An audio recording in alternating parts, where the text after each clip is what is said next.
in several rounds of negotiations directly with President Putin. My thanks, one and all, to all of you. I want to start with you, David Remnick. Set the stage for us. Putin has been watching Trump criticize NATO all week. He saw these indictments go down on Friday. What do you think is going through Putin's mind, and how is he likely to be interpreting President Trump's behavior? He's delighted. He's absolutely delighted. You have to. It's very important to think, what does Vladimir Putin want here? Vladimir Putin is the authoritarian leader of a country that's struggling, that used to be in a Cold War struggle with the United States, where there was a kind of global conflict between the United States and the old Soviet Union. That no longer exists. What does he want? He wants to reassert Russian strength on the global stage. He wants to throw the United States off balance, and he wants to divide the United States with its allies. Mission almost accomplished. If you look at the last week, you saw the United States president berating and humiliating the Chancellor of Germany, doing the same to the Prime Minister of England, and completely ignoring indictments against 12 operators of GRU, the Russian military intelligence. He is succeeding on the world stage with a very weak hand. Susan Glasser, let me bring you in. You spoke to 16 former U.S. government officials who have worked with every American president, going back to Ronald Reagan, about preparations for this summit. They all said there's no historical precedent for the meeting that's going to take place. You write in your piece for The New Yorker, quote, Republicans and Democrats alike were resigned to Trump being outplayed by Putin. A former State Department official who spent decades preparing meetings between U.S. and Russian leaders said, quote, I'm afraid our guy here is like an amateur boxer going up against Muhammad Ali. What could Vladimir Putin do in this meeting? I mean, he doesn't have Jedi mind tricks. What actually can he achieve? Well, first of all, I have to tell you, I thought that was an interesting observation, but a lot of people have said, well, that implies that President Trump views this as a boxing match, which perhaps he does not. Many people think that President Trump, who personally sought this meeting, that his goal, in fact, is to have a much more friendly encounter with President Putin. He said that just the other day while he was busy bashing our allies. As David pointed out, he was also saying he'd like to make friends someday with Vladimir Putin. But I think the thing about President Putin to understand is that he's a former KGB officer. He is the exact opposite in many ways of Donald Trump when it comes to a meeting like this. He's not about winging it. He's not about just following his gut. I was at the first interview that President Putin had with American correspondents back in 2001 after George W. Bush looked into his soul. Remember that one? Yeah. And you know, the thing that really struck with me then was this is a guy who had literally read and almost memorized his briefing books, and he really wanted us to know it. He's careful, he's methodical, he knows what he wants, but arguably he's already gotten what he wants, which is the meeting itself, being welcomed back onto the world stage after illegally annexing the Crimean Peninsula from Ukraine in 2014. Nicholas Burns, you've actually been in meetings with Vladimir Putin. Tell us about your firsthand impression. Well, Putin's the most experienced leader in the world today. He's been in power for 18 years. He's very smart. He's very well organized. It's obvious that he prepares for these meetings. He tends to be able to go down layers deep on these issues. He's not at all superficial. And he can be very aggressive. One way to look at the big issue for tomorrow, Jake, is that Putin fired the opening salvo in a new cyber war against the United States 2 years ago.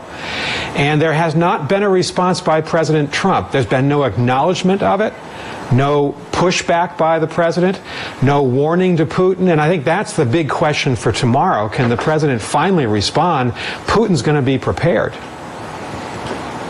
David Remnick, let me ask you, how do you explain this fact? How do you explain the fact that President Trump has never criticized Vladimir Putin in any real meaningful way, the same way that he's, for instance, gone after the cast of Hamilton or attacked me or Chuck Todd? How do you explain the fact that he has yet to acknowledge Russian election interference firsthand or even say anything about the indictments and in terms of condemning Russia? Well, he must see you, Jake, as a much greater threat to global stability than Vladimir Putin. It's inexplicable.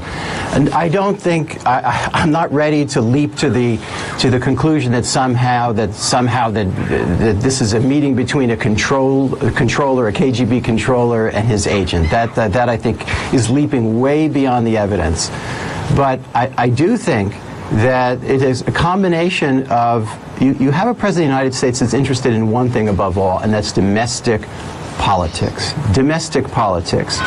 And he is playing right into the hands of Vladimir Putin. He is dividing his own country.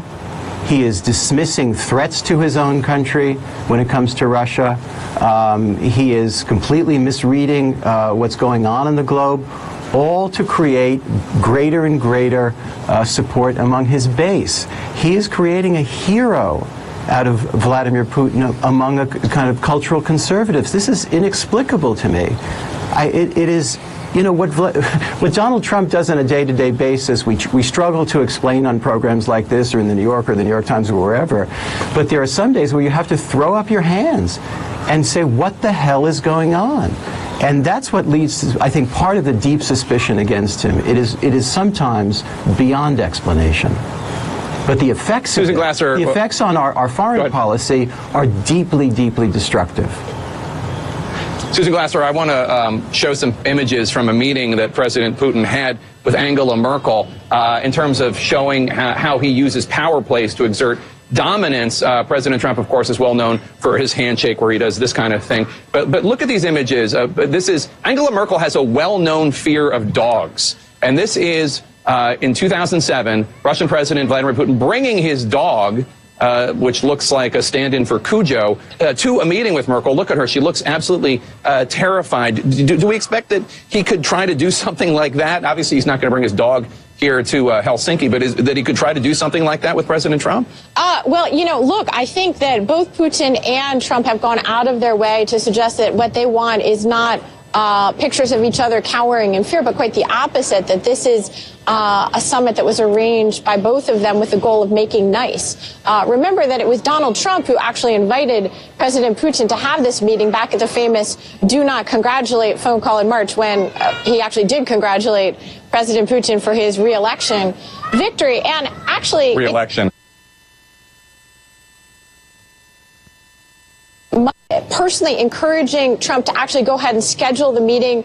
They have taken the position that it's Donald Trump versus his own advisors versus the American establishment. I guess that would be people like you and me, as well as many senators in Donald Trump's own party who are very suspicious of President Putin. They have been the party of Cold War hawks up until now. And so it's almost this political reversal that you have going on. And so Putin, he doesn't want to scare Donald Trump with a dog, but I think he's going to be very well prepared to get inside Donald Trump's well-known love of flattery, pomp and circumstance. Trump is willing to praise those who praise him, and there's no question in my mind that Vladimir Putin is well aware of that headed into this meeting. Unfortunately, that's all the time we have for this segment. Coming up next, Hurricane Donald barrels through Europe and questions the leadership of some of America's closest allies. Stay with us.